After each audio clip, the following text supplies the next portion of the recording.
আবার দেখিতে 3টা এখনো তাদের কোনো খবর নাই। পবিত্র রমজান মাস, নামাজ পড়তে হবে। যাই দেখি আর কি করে।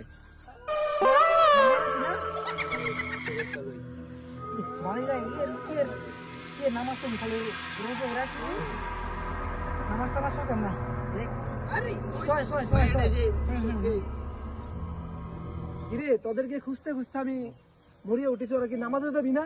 না ভাই নামাজে এখন আইপিএল খেলার সময় না, এখন পবিত্র রমজান মাস, সব গুনাহে মাফ করার জন্য আল্লাহর কাছে তওবা করতে হবে। যাবি নাকি? না যাইতাম না। তোমরা তো নামাজের জন্য নিষেধ করতেছ। হ্যাঁ, তোমরা কি নবীর হাদিস কি শোনো নাই? তোমরা সারাদিন আজকে উপাস রইছ, যদি তোমরা নামাজ না পড়ো তোমাদের রোজা হয়ে যাবে হালকা। তোমার এই উপাস থেকে তোমাদের কি লাভ? তোমাদেরকে অবশ্যই রোজার পাশাপাশি দাঁড়াও, রোজার পাশাপাশি তোমাদেরকে নামাজ পড়তে হবে, না হলে তোমাদের রোজা হালকা হয়ে যাবে। এই রোজা আল্লাহর কাছে কখনো কবুল হয় না। চলো মসজিদে চলো। না ভাই আসেন ভাই, আসেন আল্লাহর কাজ করি আমরা। আসেন দুটো লোক আটকাতে পারতাম, আমার সর্দার অনেক খুশি হইতো। রমজান মাস যাক আমার বিদায়। এই রমজান মাস তো পারলাম না, আবার আমি পরে আসবো। তো বন্ধুরা, এই ভিডিওটা থেকে আপনারা কি শিখতে পারলেন?